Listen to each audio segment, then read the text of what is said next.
Welcome to Spoiler Piece Theater, the podcast that doesn't give a shit about spoilers. We just want to talk about the movies. My name is Megan Kearns. My pronouns are she, her. I write film reviews for Edge Media Network. I'm a member of the Boston Online Film Critics Association, and I'm a member of Gallica, the Society of LGBTQ Entertainment Critics. My name is Dave Riedel. I write about movies for the Chicago Reader, and I yap about movies too. My pronouns are he, him, and I'm a member of the Boston Online Film Critics Association, and yes, I'm still sick. My name is Evan Crean. I'm co-chair of the Boston Online Film Critics Association and co-author of your 80s Movie Guide to Better Living. My pronouns are he, him, and I'm not sick, but I'm sorry you still are, Dave. I know, me too. Thank you. It means a lot to me that you both would commiserate with me in such a way. We do. And I feel special that we get to share. Not in the sickness. Yeah. Anyway, this is getting weird. Not You share don't have to share your germs. Yeah. No, I don't want to share germs.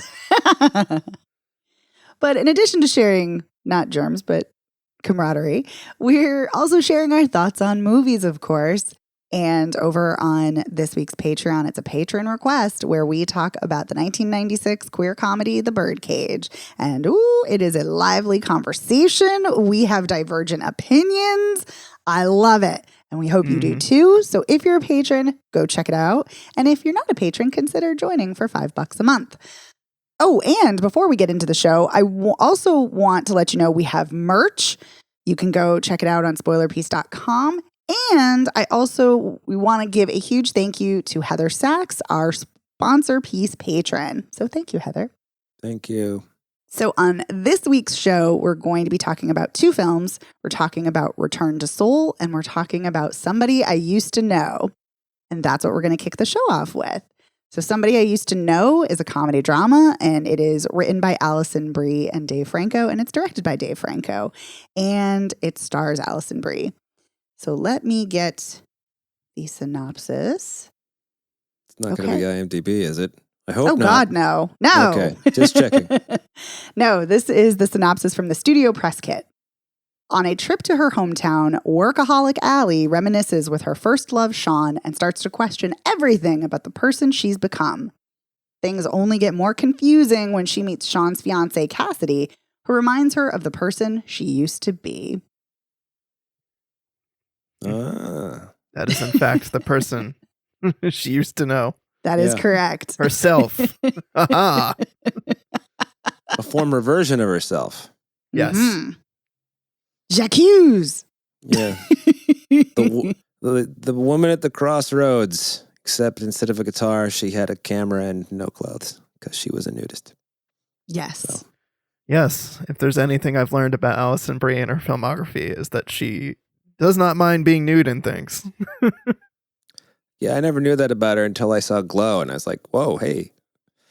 And then now we've got a whole character who was a nudist. So That is true. That is true. So when we meet Allie, she is basically giving herself a very vicious pep talk in the mirror, and she is the showrunner of a reality dessert competition show. Dessert Island. Yes.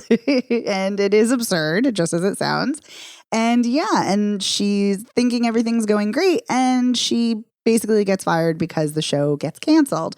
So she decides to kind of pick herself up emotionally and go back home, visit her mom. And while she's she walks in on her mom and her old principal having sex in her childhood house. And because she's weirded out by that, as one probably would be, she goes to the local bar, and then she runs into Sean, her ex. And they haven't seen each other in about 10 years. And and they spend this day together, and they watch the sun come up, and it's really silly and fun and flirty. Mm-hmm. And so she goes in, as he drops her off, she goes in for a kiss, and he's like backing away, and she's like, oh, I clearly misread the situation. All of that. And then she shows up at his house the next day, and then his family is there, and eventually she finds out he's getting married, and she meets his fiance, and who's really cool and really awesome, and is in a band, and she's a queer woman, and she's, free to be herself, and she is unapologetic about it. And that really reminds Allie of how she used to be a risk taker and used to be fearless. And yes, that's basically the film. And what did you guys think? Take it, Evan. Well, I ended up liking it. Sorry for the dramatic pause. That was a really dramatic pause. I know. Honestly, at first I wasn't really digging it. I was like, for a comedy, I'm not really laughing very much. I feel like the first time I actually really laughed was when she was ducking in the booth at the bar, and then Jay Ellis comes up to her and she's like, I was just down here looking for this peanut. And they're, cracking jokes about like whether they're going to split the peanut or not. And I thought that was actually pretty funny. And I started to dig the movie. I mean, it's very uncomfortable, the kind of situation where it's like she's crashing his engagement and wedding festivities with the plan to like win him back. But I like that she ends up becoming friends with his fiance, and ultimately at the end ends up getting them to talk through their issues, and they end up together, which I think is nice. Although the film really faked me out at first because I thought she was going to end up with the fiance. I thought her and Kirstie Clemens were going to get together when they shared that kiss and then spent the night together in the bed. I was like, whoa, interesting twist, movie. I would have liked that. I was actually, I thought that it would have been an interesting way to go with it. But, I like that after, what happens is she is talking with her friend who's like the co-producer on her show, and she initially is like, oh, you should invite Cassie's parents. That'll like really torpedo things. So she's estranged from her family, and then she's like, but wait, don't do it. And then the friend doesn't listen and invites them anyway, and so they show up, and that really blows things up because Cassie thinks that Sean, J. Ellis's character, did it. That's a whole fight. But I like that once the air is cleared about that, Allison Brie is like, okay, sorry, and I will leave now and let the wedding proceed as it was, supposed to. I think that was the nice thing, the smart thing to do at that point was to walk away and let them be the couple that they're supposed to be, as you find out late. After that, they get married and they're having a kid and all is great for them. And Allison Brie finds fulfillment in her career by making the nudist documentary she so wanted to make before. That's right. In the nude. Right. Asking all of the tech people to be in the nude while she's nude conducting the interview with the nudist. Mm-hmm. Right.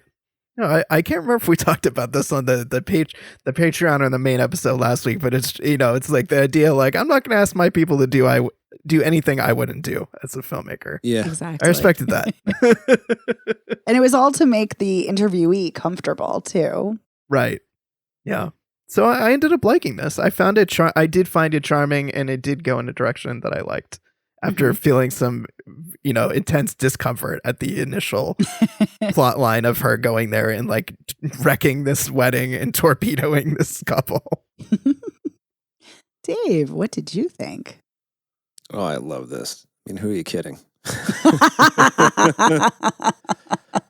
I think Allison Brie's just the best. So there's that. Even though she was in that fucking horrible Jeff Bana movie we saw a few months ago. Which one? Oh yeah, the one where she's the chef. Olive Garden restaurant. That was awful. Although I don't like the other Jeff Bana movie she's in either, but that's right. a whole other thing. Is that the one about the nuns, but who are in the 13th There's century? That. There's Horse Girl. Oh, see, I don't think I ever saw Horse Girl. Yeah.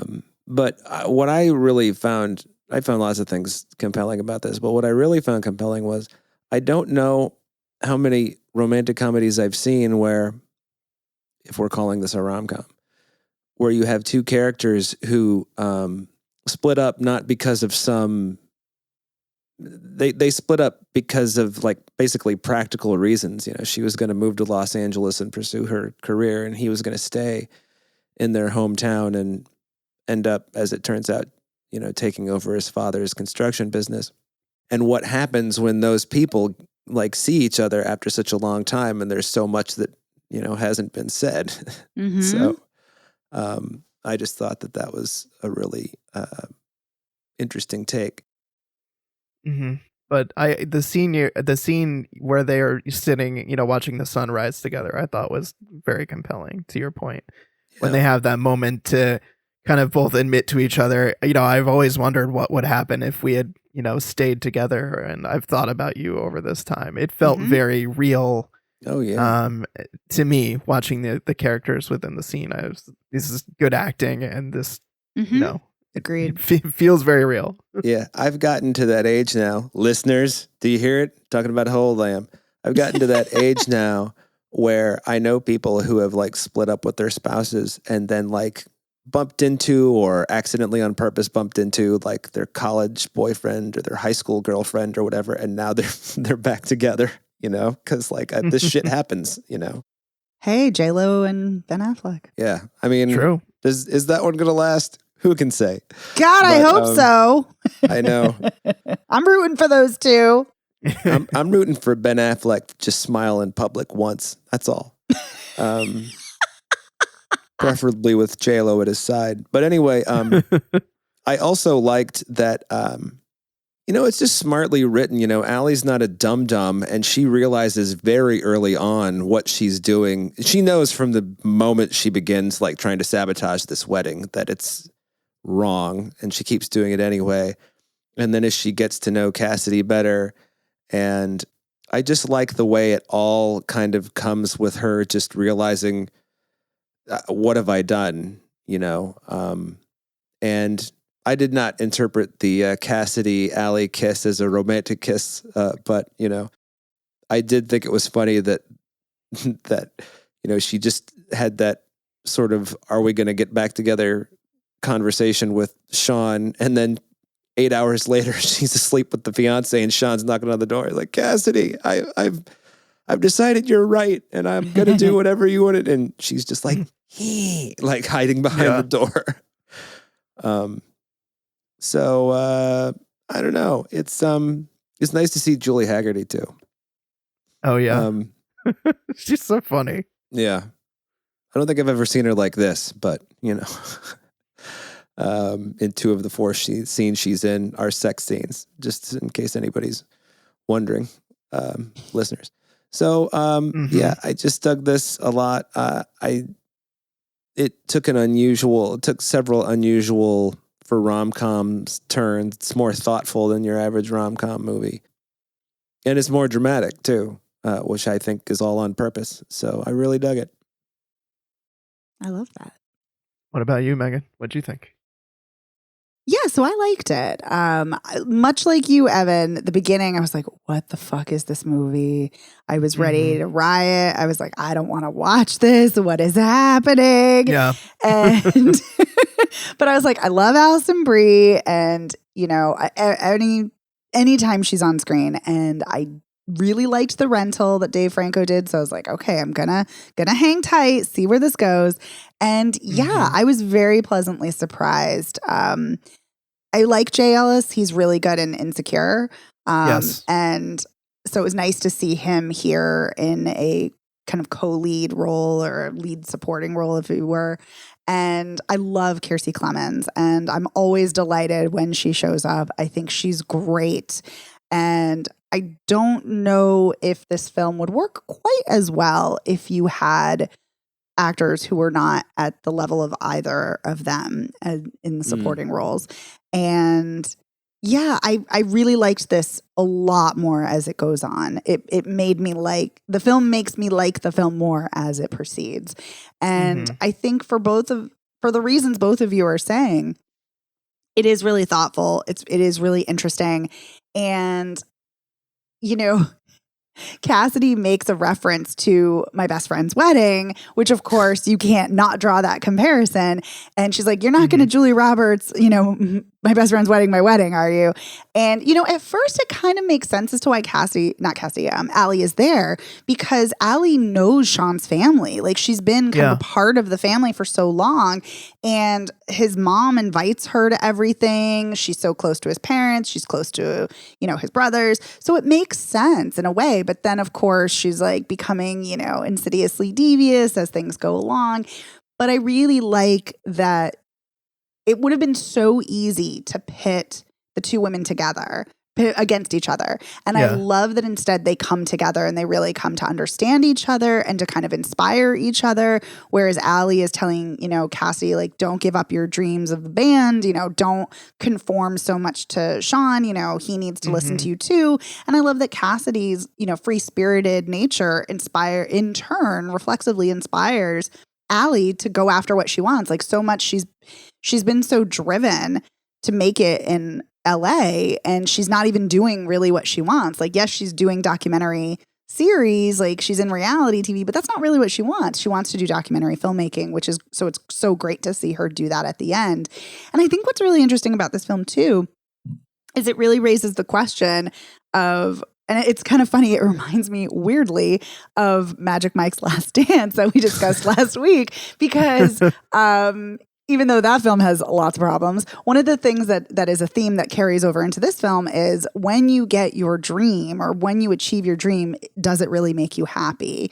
And so I think that that's a really resonant theme. And I think it's really fascinating to kind of look at going after your dreams and what do you do when you sacrifice those and how do you balance going after your aspirations, but also making room in your life for loved ones. So I really love that this film is doing that with nuance and complexity.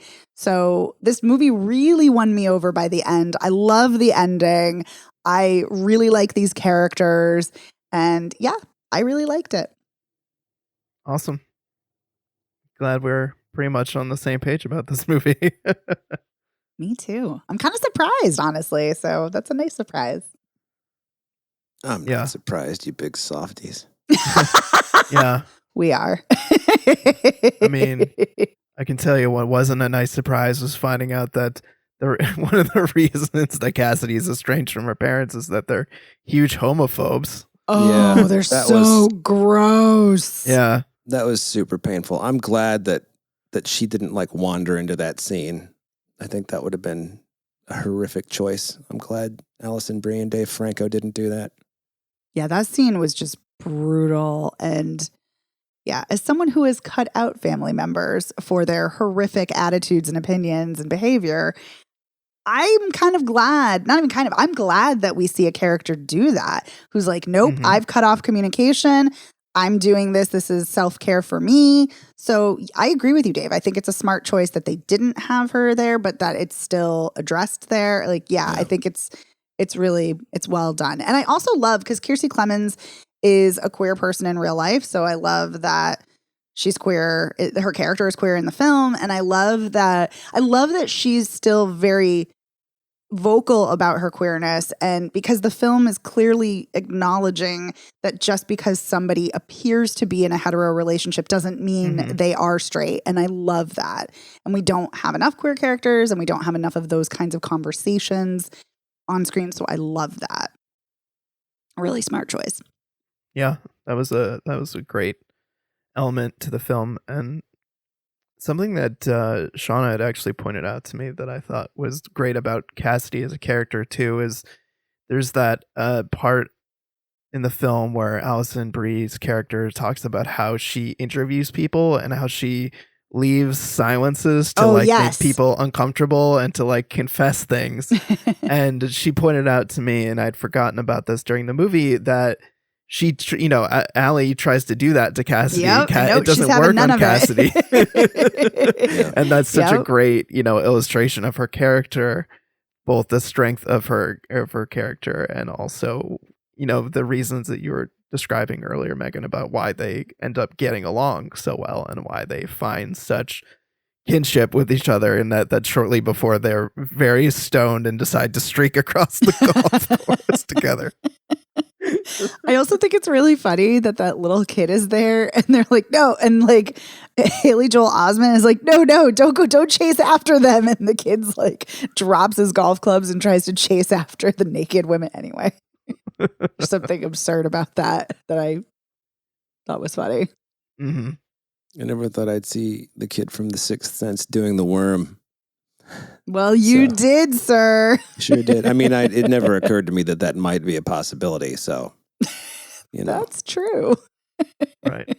What I thought real quick was interesting about the homophobic parents was, one, dad's vitriol not even contained. Ugh. But I got the feeling that, and I don't know why, just watching the two of them, that mom was actually more interested in placating her father than, hating her queer daughter. You know what I mean? Placating her husband, pardon me, than hating her daughter, which I just thought that's what it felt like. And I was like, huh, if that's what it was, if I didn't misinterpret that, it's an interesting take. So interesting is kind of a, nebulous word, but whatever. It was interesting. No, I think you're right. And I think it shows the range of gross responses that she still, even if that is her prerogative, that she wants to appease the horrible father, she's gross too, because she's in on it too. Oh, yeah. Yeah. So, exactly. Yeah. So it's showcasing how there's different responses, but they're still all terrible, Absolutely. Yeah. I just want to make clear that wasn't a give mom a pass. That No. That wasn't it. I definitely picked up on that vibe too. That some of what she was doing was simply to kind of keep the peace with her husband. Yeah. Like she seemed like she also had terrible opinions, but some of what she was doing was really rooted in I got to be married to this guy. I don't want to make too much commotion. Yeah. Yeah, so that's just another example of how this movie went to places that I didn't expect it to go. That you don't expect movies rooted in, tee-hee-hee, will they, won't they, kind of stuff to do. Right. Mm-hmm. Tee-hee-hee, there's nudity. Yeah. A whole lot of nudity in this There's movie. a little bit of that, yeah. Mm-hmm. I mean, there are at least two lines where Alison Brie's like, "What? You just saw my boobs in my bush." That's right. That's right. That's kind of how it ends, right? The camera operator asks her out, and she's like, "You're not asking me out just because you saw my boobs in bush, are you?" And he's like, because she asked him out. That's the guy she asked out at the beginning of the movie, right? Right. Yes. Yeah. Yeah. And I kind of love that ending for her too, that it's bookended and comes full circle, because it so often in rom-coms, and I know this is not a traditional rom-com, but still so often in rom-coms, there's the choice between career or, and not even just rom-coms, in movies in general, there's a choice between career and your love life. And that's obviously what broke up Allie and Sean. And I kind of love that by the end, because she's more comfortable in her skin, because she's embracing who she is, which is very different than the beginning of the film, where she's this hard ass who is not really herself, but she's kind of embraced that persona in order to pursue her career. I love that she gets her career. She's clearly comfortable with who she is. Even when she's got her regular clothes on, she's not wearing a bra. And this is me. It kind of reminds me, this is a weird comparison, but it reminds me of the end of Devil Wears Prada, when Anne Hathaway is not the terrible fashion from the beginning, but she's also not the high fashionista when she's working with Meryl Streep, Miranda Priestley. She's, kind of low key chic. And so she's kind of fused her personality. And I feel like that's what Alison Brie is doing here through her wardrobe. It's like, I'm comfortable in my skin. This is who I am. And the guy responds. And so it's kind of cool that it's like gravy that she gets, a potential relationship after she's so comfortable with herself and her career. And also, don't forget, everybody, date your coworkers. Yeah, always a great idea to date coworkers. Oh, yeah. Hey, when I worked for a large news organization that shall remain nameless, so many people marry other people who work there because that's the only place you ever are. Yeah. Because you work so many hours. So why not marry, the booker from Good Morning America if you're doing Nightline? Because you're both in the building at the same time all the time. So doesn't sound like a recipe for disaster at all. Not at all. There's also a lot of divorces that go on at that place. So, Yeah. Shocker. But yeah. All right. Do we have any final thoughts?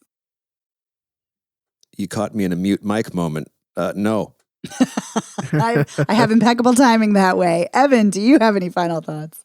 I liked the mini Community reunion with Danny Danny Pudi. playing the friend. And I like that he keeps telling her the entire time, this is wrong. You should not be doing this. You should not be trying to fuck up this relationship and ruin things for Sean. Like, stop doing that. And then they all hit him in the nuts. Yeah. But I like also that he's kind of not in a way, like he says, like, I'm not taking sides. No, he clearly is, because he's like, no, don't fuck up the wedding. But I like that he's still very supportive of her. Like, he's still trying to be there for her too. So I like that. Yeah, it's nuance that you don't expect in movies like this. Yeah. Agreed. This is a good one. Yeah. All right. Well, let's talk about our next film, which is Return to Seoul, which is a German, Belgian, French co-production. It is written and directed by Davi Shu and stars Park Ji-min. And let me give you the synopsis from the studio. After an impulsive travel decision to visit friends, Freddie, 25 years old, returns to South Korea for the first time, where she was born before being adopted and raised in France. Freddie suddenly finds herself embarking on an unexpected journey in a country she knows so little about, taking her life in new and unexpected directions. Yeah, so this film takes place over the course of about 8 years, and we check in with Freddie at various points as she returns to Seoul, as the title of the film states. And yeah, when she's first there, she's staying at this, what they call a guest house, kind of like a hostel, sort of like a motel and kind of combo. And a friend of hers is Korean and speaks Korean and also French, and is kind of her translator. And they go around Seoul, and she's trying to contact her birth parents through the adoption agency, and she gets in touch with her father, and she travels to meet him and her aunt and grandmother, and they're all kind of translated through her friend. And it's very awkward because, one, they're having trouble communicating, and also because Freddie is very upset and very angry and has a lot of conflicted feelings. And and then we check in again as she's has been living in Seoul, and she has a very different appearance, and she's trying to go on a dating site to meet older men. And then she gets a job and selling missiles, which sounds kind of wild, but makes sense in the context of the film. And then she comes back again to Seoul with her boyfriend, and then she connects with her birth mother. And so those are the very, very broad strokes. But basically it's following Freddie as she is navigating her identity and her connections to her adopted parents, who seem very lovely, and to her birth parents. So what did you guys think? I loved it. Oh, yay! Yeah, I thought this was an incredible movie. I was really sucked in by the just absolutely stunning cinematography and the absorbing score. I thought the lead performance was just fantastic. And I really thought this movie did a stellar job of exploring the complexities of Freddie's life and her identity, and trying to grapple with the fact that she's Korean, but she's raised in France, and her whole life had been there, and wanting to get to know her biological parents, but feeling deeply uncomfortable, especially her father, the way he's he drinks and he's very overbearing, and he wants her to move there, and everyone's so focused on her being a nice, Korean girl and meeting and marrying a Korean man, and just she does a lot of really great acting with her face in this film, and she makes a lot of very uncomfortable facial expressions that, it makes it very obvious how she's feeling, even if she can't communicate with the people in their language. And there are just so many moments throughout the film where you kind of see her drift off into some type of place that is it makes you really feel for her. It makes you just feel absolutely horrible for her, what she's going through, the emotional struggle and the wrestling that's going on internally. So I thought this was great. I loved this. Dave, what did you think? I more or less feel exactly the same way. Oh, yay! I was watching this today, and I don't remember why I decided to look at how long the movie had been on, and I was like, it's 45 minutes in, and I was like, 45 minutes? I feel like I've just sat down to watch this thing. And then I thought to myself, why can't every movie be this good? I don't care what your subject matter is, just why can't they be this good? Mm-hmm. And if you talk about one, difficult subject matter. Two, the lead has never acted before. That's correct. The director didn't know anything about Korea and had to spend years researching Korean tradition and how the adopting things worked, and talk to people, adoptees, and how uncomfortable that must be.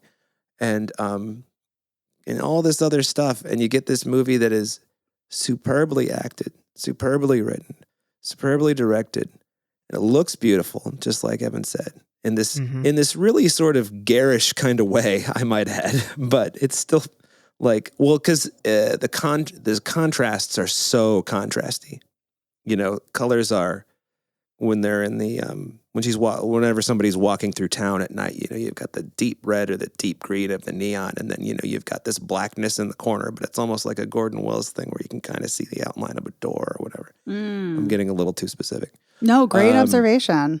But yeah, and just to see Freddie, I didn't really know where the movie was going to go. And then when she returns to Seoul, when she's got the missile selling job, and she's got her boyfriend with her, and her father is so strange at the end of that meeting and just throws them to a cab and herds them away. And the kind of wave he's giving to them seems like a goodbye forever wave. I don't know how you... Oh, yeah. Very much so.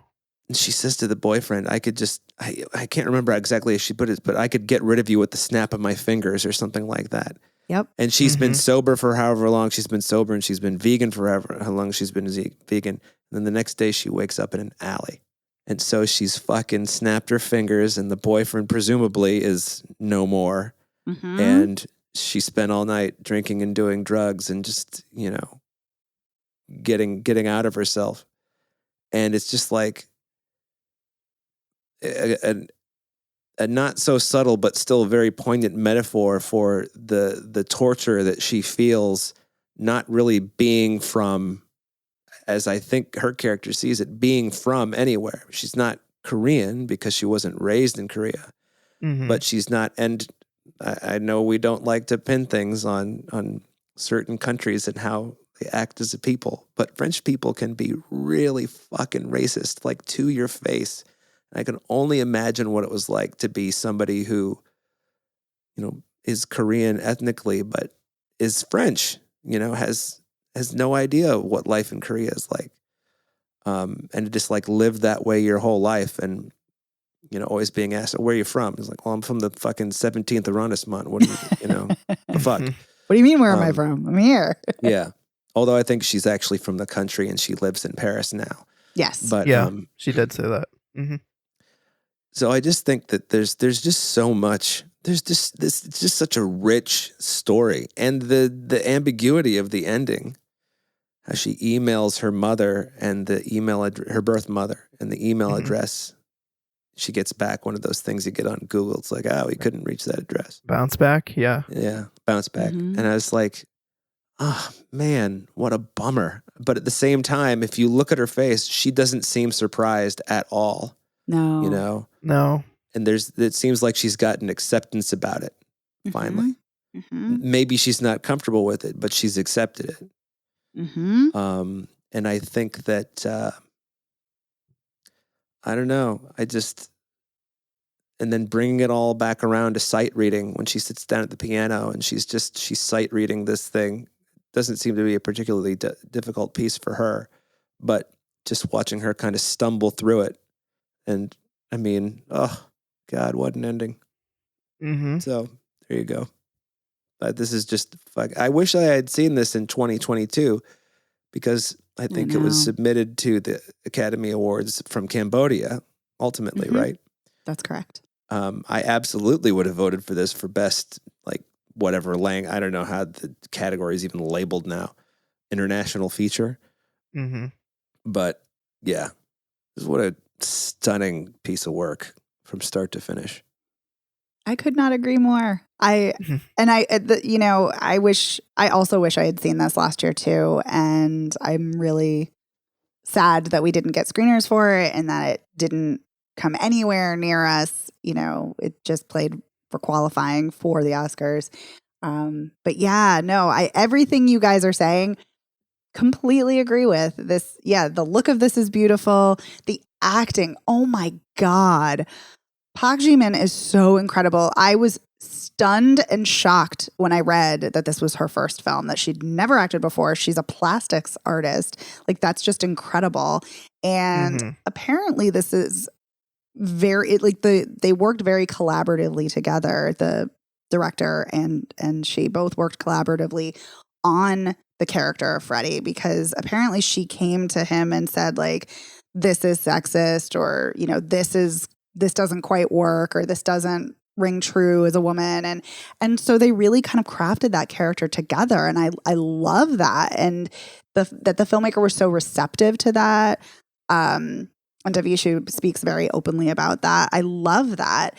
And what's also great is I love her expressions of rage. I read something not that long ago that, or maybe it was even in a TikTok video. Who knows? TikTok has permeated my life and everyone's life. But I either read or saw something somewhere talking about women's rage and how it's depicted on screen, and how so often when male filmmakers depict women's rage, it's in a very particular kind of way. Like it's not one that necessarily rings true to how people, especially women, may actually react. And when you have women's rage, like, to see the range of it, that sometimes she snaps at her father because she's pissed off because he's dumping all of his grief and all of his sadness and tragedy onto her, and it's like, she doesn't deserve that, and she barely knows this guy, and she doesn't want that, and the grandmother is like fawning over her and like stroking her hair in this kind of claustrophobic way, and she's like, kind of like, she doesn't say this, but her body language is like, get away from me. And she's also very, like, so she has all this anger and resentment about that.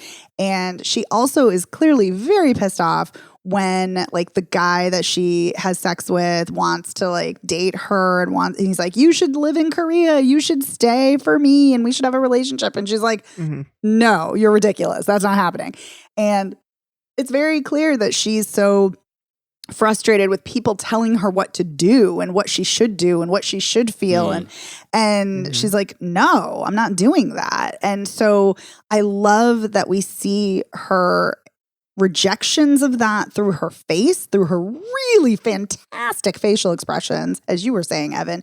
But we also get this physicality from her, like when she's dancing, when she's like pissed off and she's like dancing it out, which rage dancing, yes, which sounds absurd, but is done so beautifully and brilliantly, and you feel what she feels, and it's so good. And she feels like a real character.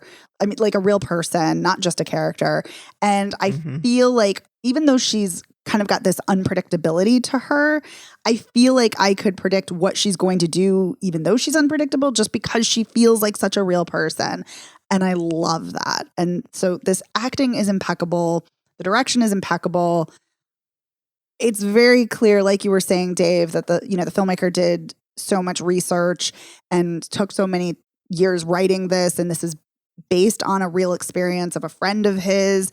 And it's very clear that there's an authenticity here that resonates throughout the film. And I adore this. I think from start to finish, this captivated me and just was riveting and emotional and searing and gutting and all of the good adjectives.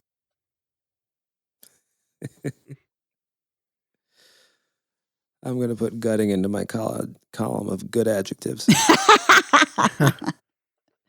For me, gutting is often a mark of a good film. Definitely. Yeah. Yeah, but Yeah, again, this there's is just, a- oh, I'm sorry, I got No, excited. no, you can go. I just was saying, much like the last film we were talking about, there's so many layers and so much complexity to this within Freddie as a character, but also amongst her family, her biological family, and all of the pain that they feel and the shame and the regret. And then even her friend, who's the translator, who's like, you're being mean to people. And Yeah. like, there's nuance there. And it's very clear, like, Freddie is just, she's not afraid to piss people off. And she's not afraid to torpedo her relationships, you know, because I think the director talks about this in an interview, that there's this notion of kind of impermanence and like how, you know, nothing is constant and anything can change in a moment, like what she says to her boyfriend. And I think that theme really threads throughout. And this is just so good. So good. Yeah, it is. You want to talk about gutting, though? There's the scene where she does finally meet her mom after all those years. And we just see her face from the opposite side, as her mom is walking into the room and she's sobbing and her mom is holding her while she's sobbing. That scene was very gutting and very well done, and I just thought shot in such a compelling way that like we almost can't even see the mom at all. We don't even really see her face, and the way that she just comes in and Freddie is already just broken down sobbing, and they have to, you know, her mom has to basically be like, okay, I'm gonna come over here and try to comfort you as best I can. Person who I've never met, who has been wanting to meet me, and I finally kind of acquiesced to this request. Yeah. Almost shamed into it seems. But Yeah, possibly. Yeah. I think a lesser film would not have lingered as long as it did on Freddie crying and her biological mother's hand, like, you know, patting her. And so I think this really shows a confident filmmaker, and that allowing that moment to take its time. But yeah, it is really interesting thinking about that, like how she has her father's attention. Like her father is like always messaging her these emails and texts, and they're inappropriate and they're awkward and they're too intrusive. And he's drunk a lot of the times, which, you know, it makes her, of course, uncomfortable. But it's clear that that's not, like, she's still craving the parent that she hasn't had contact with. And it's just, I just find it really fascinating, a fascinating dynamic. And something else the filmmaker said in an interview was that so often films, when they portray adoptees, it's like, oh, everything is fine once the adoptee is reunited with their biological parents. And it's like, no, actually, that's often when the problems start and when, you know, issues kind of come to light. And I also love that we get it from her perspective, because so often we see it from a parent's perspective. And I love that we get it from the child's perspective. I think that's invaluable.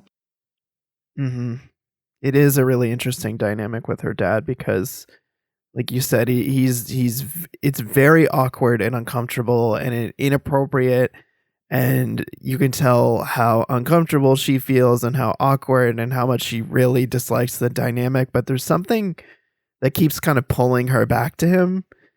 And I was just thinking about after he meets her for the first time and spends like a day with her, and he's like, you should come back and see the family, and she's like, no, I'm not going to do that.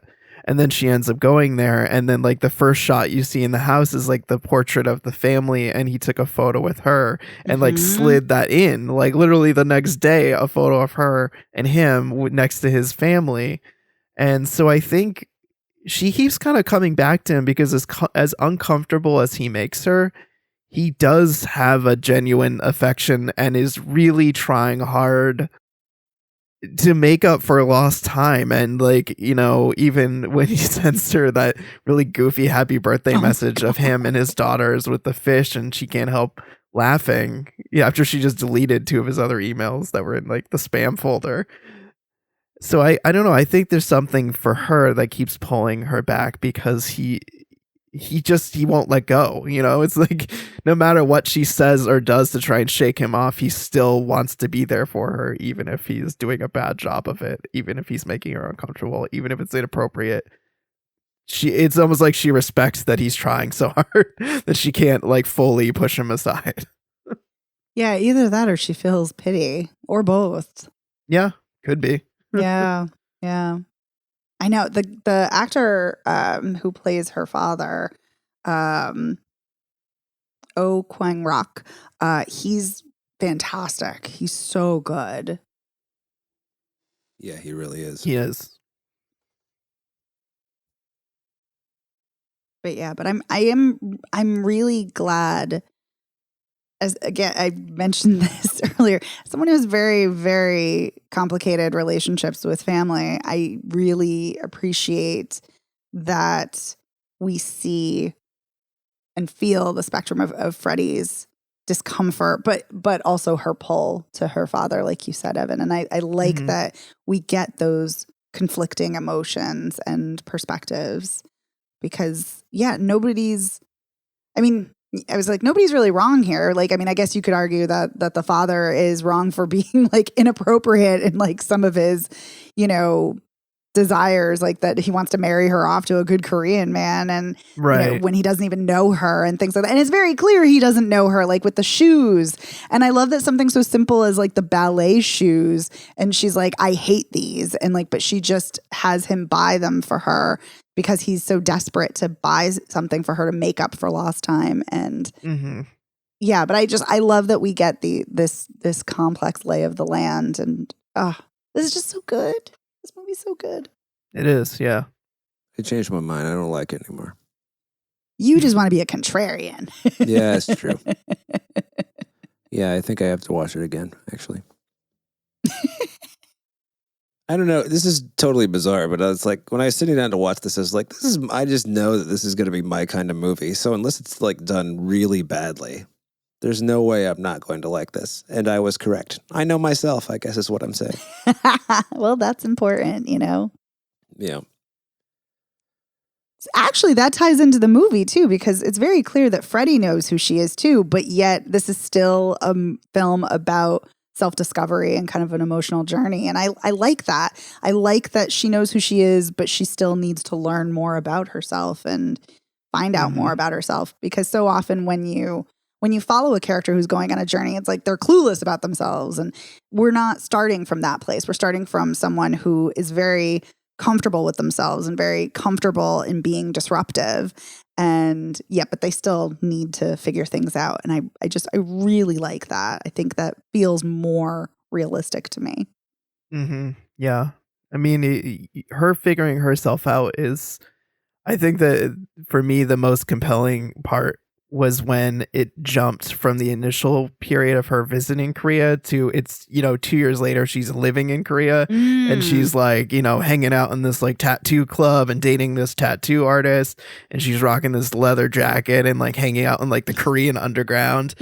And, it's such a startling transformation. And you see it in her hairstyles, the way her hair evolves over the movie, the way that she dresses evolves over the course of the movie. And it's just a really cool transformation to see between the different eras of Freddie that we get to sit along with. Yeah, there's a lot of attention to detail in everything from her hairstyles and makeup and wardrobe to the locations. Yeah, it's all meticulously done. Yeah, I'm not sure about that last hairstyle, but okay. Different time in your life. You don't like that last hairstyle, Dave, the short one? No. I don't know if you've noticed, I'm growing out my hair long too. So. It is kind of interesting, though, to see her with that hairstyle. And she's also dressed completely differently than we've ever seen her. Yeah. And she's, backpacking. And it's just, it's interesting in that last part because the woman who's behind the counter at the hotel, takes her passport and she's like, oh, happy birthday. And we know that Freddie hates her birthday. And so, and she resists it. And then like, I was thinking that I'm like, did she not know it was her birthday? But anyway, I think it is interesting, her look and how it, like you said, how it evolves. And I'm wondering what that says about her at that point in her life. It says she wanted shorter hair. It could be that simple, or it could be more. Yeah. Could be more to Right, than that. it could be more exploration of her her gender identity. Yes. I mean, Rejection of stereotypical femininity. Yeah. Yeah. I mean, we know that we know that she's queer. It's not explicitly stated like, oh, I'm bi or I'm pan, but she clearly has interest in men and women. Makes passes at both. Yes, she does. I love that you brought that up, Evan. There are many reasons people change their hairstyles. Mm-hmm. I grew a beard for one reason. I hate shaving. So that is why I have a beard. Just in case anybody's wondering what I look like, which you're not. So, well, they can look you up on social media too. That's true. They could. Yeah, I was going to say, you definitely have some pictures of you with your beard on Instagram and stuff. Yeah. And sans true. Beard too. You can get the whole picture. Ooh, the progression. See the full day progression. Yeah. I love it. Yeah. I would say though, and you're right, Dave, people do change their appearance and their hair for various reasons. I would imagine just because every single thing is so intentional in this film, I would not be surprised that there was a very specific reason. Oh, for sure. Mm-hmm. Yeah. I'm just kind of being flip, for the sake of it. But because you're silly. Yeah. But yeah, there's intentionality behind everything in this movie, and intentionality behind everything she does. Yes. So. Very true. All right. Do we have any final thoughts?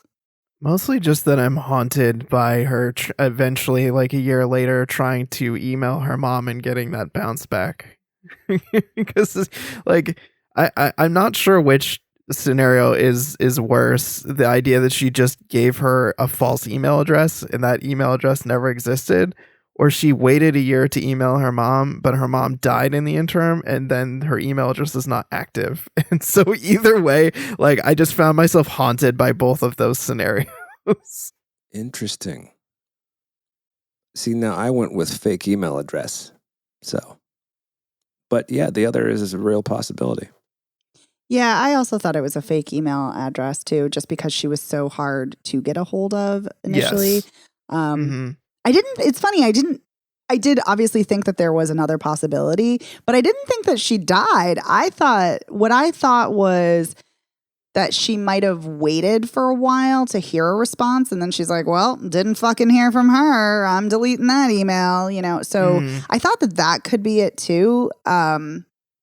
But she could have, of course, died. But yeah, right. I was gravitating more towards fake email. Mm-hmm. Did we think that there was also any possibility that actually wasn't her mom, and someone who was someone who worked at the agency was like, we just need to give this girl some closure, so like let's just have someone pretend to be her mom and then like give her like a fake email address or something. Oh my God, I didn't think that, but that's awful. That's I know, like horrifying. That's nuts, right? That actually did cross my mind because of the weird exchange that Freddie has with the woman who works at him, and right before her mom comes in the door, it's like, I thought you weren't allowed to send more than 3 telegrams. I thought it was illegal. And this is like the 6th. And she's like, well, somebody here, is sympathetic to your situation or something. I was like, okay. Yeah, it was weird. What I had originally thought before because I thought that too, and before the woman said that kind of weird thing, I thought it was going to be the dad. Like the dad had gotten in touch with the mom, and like that's why he was so weird at the end, like when he shoved her in the cab, and that's what I was thinking. But clearly, that's not what happened. Yeah, but maybe it was a fake person. Oh, that's awful. That's awful in a whole other way. Right. Yeah. Obviously. But I really like that we just don't know. There is so much ambiguity in this film, just like there is in life. And I think it's done beautifully. Yep. Any other final thoughts? Nope. Nah. All right. Well, somebody I used to know, you can see on Amazon Prime, and Return to Seoul is in theaters. I think it's safe to say that we would recommend both of them. Am I correct in that? As for me, yes. Yes. Yeah, I'd recommend both. And for me as well. Holy shit, I cannot believe we are unanimous in recommending 2 films this week. I feel like it's been a long, long time since that's happened. Yep. We usually Yeah, have at least wow. one dissenter. I know. Woohoo! Go us and go movies. Love it. So we want to give a huge thank you to our editor, Otto Clammer. Otto, thank you for being so awesome. And thank you for doing what you do week in and week out. Thanks, Otto. Thanks, Otto. You can find Spoiler Piece Theater anywhere you listen to podcasts. We are all over the place. You can also find us at our website, spoilerpiece.com. That is also, in addition to our episodes, where you can find the link to our merch, because we have the merch and it is awesome and fabulous and you should check it out. Get some for yourself, get some as gifts for others. Who knows? You can also follow us on social media. We are all over the place. We're at Spoiler Piece on Twitter, Instagram, Facebook, Letterboxd, TikTok, all the places. So come follow, say hello. If you want to reach out to us, you can email us, spoilerpiece@gmail.com, or you can give us a call at 862-21-PEACE. You can leave us a voicemail message. You can text us and say, yeah, these movies are terrible. No, you won't say that. I guarantee it. You'll be like, yeah, these movies rock and you guys are right. And I'm so excited that these movies are amazing. But seriously, we love hearing from you. So please let us know what you think. And speaking of letting us know what you think, consider giving us a rating. Rating and reviewing us really helps us out. It helps get the word out about the show. You can go to ratethispodcast.com/spoilerpiece. It will take you to your preferred platform of choice. You can also rate us directly on Apple Podcasts or on Spotify as well. That helps us out so much. Thank you in advance. And if you've already left a review, thank you. We love it. We love you. As we mentioned at the beginning of the show, Patreon this week. We had a patron request. It was the Birdcage. So super fun conversation, as the patron episodes always are. You can go check that out if you are a patron. And if you're not a patron, consider joining, because for $5 a month, you get access to weekly bonus episodes. And you also get to vote in monthly polls. And you also get access to our back catalog of episodes, bonus episodes. And it's about 300, and they're a lively bunch and a wide variety of films that we cover from across the decades and genres. Yep. So a lot of fun. Mm-hmm. And we'd love to have you join the Spoiler Piece family. It would be awesome. Yeah. Become a spoiler peep. That's right. We love the spoiler peeps. But we love you, patrons, and we love you, listeners. We're so glad you're here, and we're so thankful for you. My name is Megan Kearns. I write film reviews for Edge Media Network. I'm a member of the Boston Online Film Critics Association, and I'm a member of Gallica. You can follow me on Twitter at OpinionSWorld or on Instagram and Letterboxd at TheOpinionS. My name is Dave Riedel. I write for the Chicago Reader and I talk about movies. I'm a member of the Boston Online Film Critics Association. You can find me anywhere there's a Letterboxd, an Instagram, or a Twitter as Dave Sees Movies. My name is Evan Crean, co-chair of the Boston Online Film Critics Association and co-author of your 80s Movie Guide to Better Living. You can follow me on Twitter, Instagram, and Letterboxd as Real Recon, and that's real as in film reel. And we'll see you next time. Bye. Bye.